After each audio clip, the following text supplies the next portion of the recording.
Selamat pagi semuanya, selamat sore di Indonesia. Selamat hari kelahiran Pancasila. Salam dari Jerman, saya lagi di Jerman di Frankfurt mengikuti pameran IMAX, pameran khusus para penyelenggara, event organizer, PCO, venue owner, dan lain-lain. Dalam kesempatan ini guys, saya ingin menyampaikan atau mendownload salah satu video dari adik saya Timo Scheunemann, Coach Timo, yang mengulas tentang Pancasila, khususnya sila 1 sampai sila 5. Coba kalian dengarkan baik-baik dan perhatikan, isinya sangat-sangat bermanfaat dan sangat-sangat bagus. Sekali lagi, salam dari Jerman. Salam Pancasila. Luar biasa ya, hari ini hari Pancasila.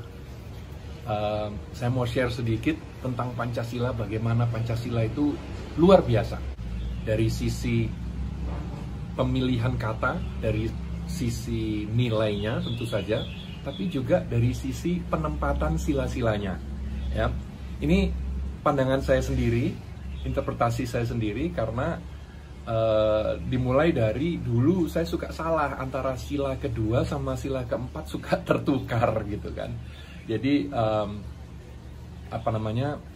saya kemudian mengingatkan diri sendiri dengan cara seperti ini. Ya, pertama, ketuhanan yang Maha Esa. Kenapa ini harus di awal? Karena memang Tuhan itu dasar dari segalanya, dasar dari moralitas, dasar juga dari tujuan hidup. Apa arti hidup ini kalau tidak ada Tuhan, seperti itu.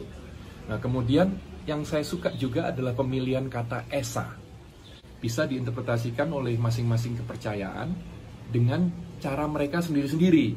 Ya, jadi kalau dalam Islam, Esa betul-betul satu, jadi satu. Ya, satu Tuhan. Kalau dalam Hindu dan Buddha, menyatu, Esa menyatu.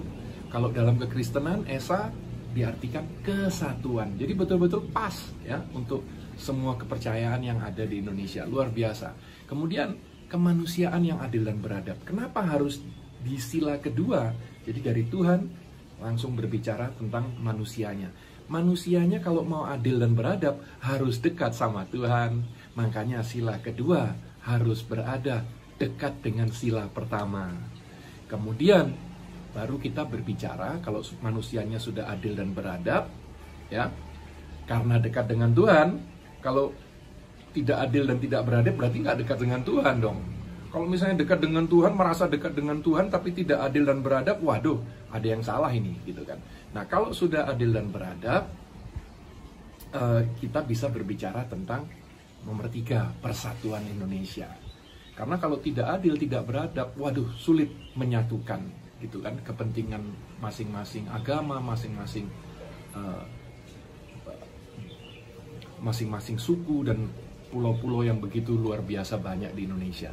Oke, kenapa persatuan Indonesia ada di tengah?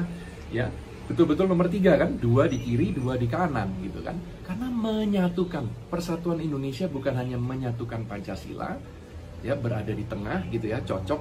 Tapi kalau tidak ada persatuan Indonesia, ya tidak ada Indonesia gitu kan. Jadi menurut saya luar biasa bahwa persatuan Indonesia itu ada di tengah. Dari situlah kita masuk ke sila keempat tentang demokrasi ala Indonesia. Kerakyatan yang dipimpin oleh hikmat kebijaksanaan dalam permusyawaratan perwakilan. Jadi dengan kata lain, demokrasi ala Indonesia yang tidak menyampingkan nilai-nilai leluhur kita gitu. Karena kalau kita lihat leluhur Indonesia, mereka welcome pada semua bangsa. Silakan, monggo datang. Tapi jangan sampai mengganggu. Jadi yang ada di Indonesia itu sebenarnya bukan WNI, WNA, bukan suku A, suku B, suku C, bukan agama A, B, C, D, bukan etnis ini, etnis itu, bukan. Hanya ada 2 sebenarnya.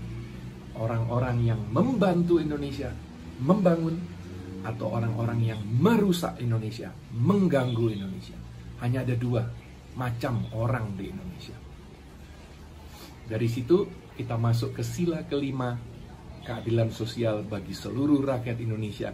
Kenapa ditaruh di posisi kelima? Karena ini adalah tujuan dari berbangsa dan bertanah air, supaya kita semua merasakan keadilan sosial yang merata untuk kita semua. Itu adalah tujuan daripada adanya Indonesia. Jadi itu tadi pemahaman saya tentang Pancasila, luar biasa ya. Jadi mohon betul-betul dijaga Pancasila ini, karena yang membuat Indonesia begitu spesial adalah justru penyatuan dari begitu banyak bahasa, ya, suku dan agama. Itu yang membuat betul-betul Indonesia ini spesial. Kemajemukan Indonesia yang membuat Indonesia spesial, dan itu harus dijaga. Tidak akan datang dengan sendirinya. Jadi sama kalau di bola, tidak akan datang talenta-talenta yang luar biasa yang bisa diharapkan oleh timnas Indonesia. Tidak bisa. Kita hanya mengharapkan, harus dibangun, harus dididik, ya, harus dilakukan gitu sesuatu untuk mendapatkan itu. Jadi sama dengan teknologi. Kalau Elon Musk mengatakan teknologi itu tidak datang dengan sendirinya, harus dipush. Nah, begitu juga dengan persatuan Indonesia, dengan menjaga Pancasila ini, itu betul-betul harus dipush. Kita masing-masing harus menjaga, tidak datang dengan sendirinya bahwa kita bisa menyatu menjadi Indonesia seperti sekarang. Butuh kita semua untuk menyatukan, untuk bersatu. Salam Pancasila.